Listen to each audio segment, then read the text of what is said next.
అందరికీ నమస్కారం అండి. స్వాగతం సుస్వాగతం మన ఛానల్కి.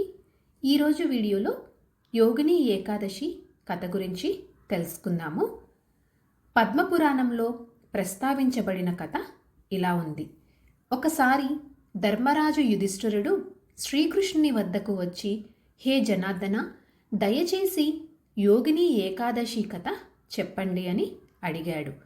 దానికి ప్రతిస్పందనగా కృష్ణుడు రాజును ఉద్దేశించి, ఓ రాజన్, ఆషాఢ మాసంలోని కృష్ణపక్షంలో వచ్చే ఏకాదశి పేరు యోగిని. ఈ రోజున ఉపవాసం ఉండటం వల్ల అన్ని పాపాలు నశించి ఈ లోకంలో ఆనందాన్ని పొందుతాయి. అదే సమయంలో మరణానంతరం జీవితంలో విముక్తి లభిస్తుంది.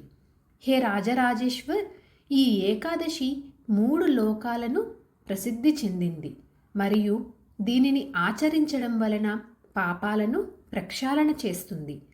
పురాణంలో ప్రస్తావించబడిన కథ గురించి నేనిక్కడ మీతో వివరిస్తాను.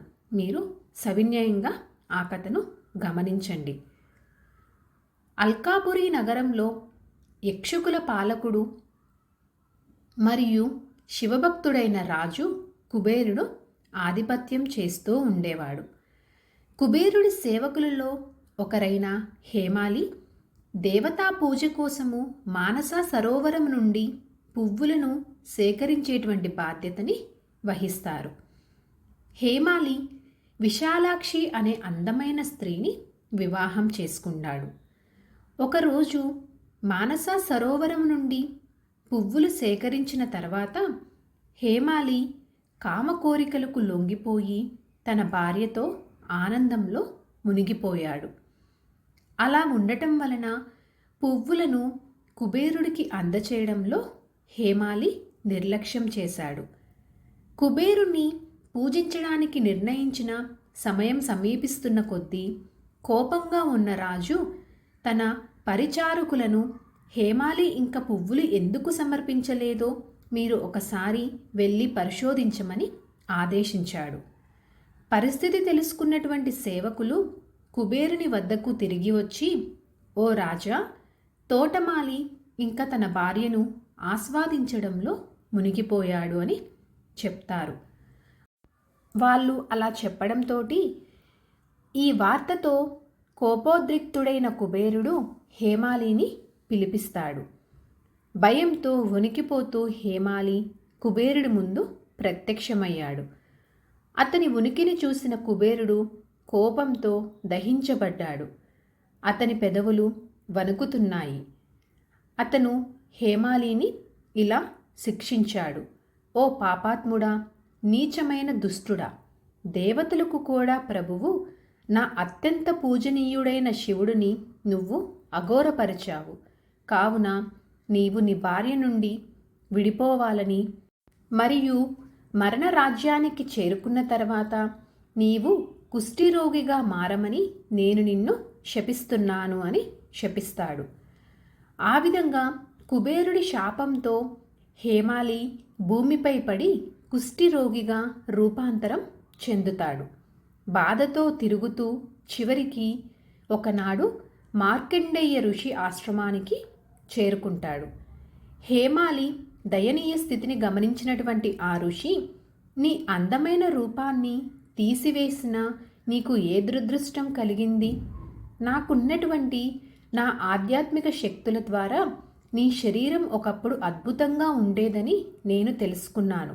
అందుకోసం నేను నిన్ను అడుగుతున్నాను అని ఆ ఋషి హేమాలిని అడుగుతాడు. అప్పుడు హేమాలి చేతులు జోడించి ఇలా చెప్తాడు. ఓ ముని, నేను యక్షరాజు కుబేరుడు హేమాలి అనే వ్యక్తికి వ్యక్తిగత సేవకుడిని. రాజు పూజ కోసము పువ్వులు తీసుకురావడము నా రోజువారీ విధి. అయితే ఒకరోజు నా భార్యతో ఆనంద క్షణాల్లో మునిగిపోవడం వలన నేను తిరిగి రావడానికి ఆలస్యం చేశాను. తత్ఫలితంగా నేను మధ్యాహ్నంకి ముందు పువ్వులని అందజేయలేకపోయాను. ఆ ఫలితంగా కుబేరుడు నన్ను నా భార్య నుండి వేరు అవ్వాలని, మరణరాజ్యం తర్వాత తిరిగి నువ్వు కుష్ఠి వ్యాధిగా రోగిగా బాధపడాలి అని నన్ను శపించారు. ఆ విధంగా నేను కుష్ఠిరోగిని అయ్యాను. నా భార్య నుండి వేరుపడి నా దుఃఖంతో బాధపడ్డాను. నా బాధ నుండి ఉపశమనం పొందడానికి ఒక నివారణను, నాకొక సలహాను ఇవ్వమని చెప్పి ఆ మునిని హేమాలి చేతులు జోడించి మరీ వేడుకుంటాడు. అప్పుడు ఆ ఋషి దానికి ప్రతిస్పందనగా, నీవు నా ముందు సత్యంగా మాట్లాడావు కనుక నీకు మోక్షాన్ని తెచ్చే ఉపవాసాన్ని నేను వెల్లడిస్తాను. శ్రద్ధగా విను అని ఇలా చెప్పాడు. ఆషాఢ మాసంలోని కృష్ణపక్షంలో వచ్చే యోగిని అనే ఏకాదశిని నువ్వు నమ్మకంగా పాటిస్తే నీ పాపాలన్నీ నయమవుతాయి మరియు నువ్వు స్వస్థత పొందుతావు అని ఋషి హేమాలికి చెప్తారు.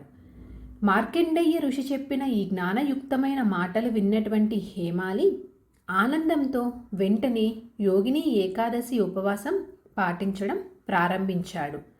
ఆ ఆచరణ ఫలితంగా అతను తన పూర్వరూపాన్ని తిరిగి పొంది తన భార్యతో సంతోషంగా జీవించాడు. కథను ముగిస్తూ శ్రీకృష్ణుడు ఇలా అన్నాడు. హే రాజన్, యోగిని ఏకాదశి కథను చెప్పడం కానీ లేదా వినడం వల్ల వచ్చేటువంటి కలిగే పుణ్యము 88,000 మంది బ్రాహ్మణులకు అన్నం పెట్టడంతో సమానం. ఈ పవిత్ర రోజున ఉపవాసం ఉండటం వలన అన్ని పాపాలు నశించిపోతాయి. చివరికి మోక్షం మరియు స్వర్గాన్ని పొందే అర్హత కూడా లభిస్తుంది. యోగిని ఏకాదశి కథ సమాప్తం.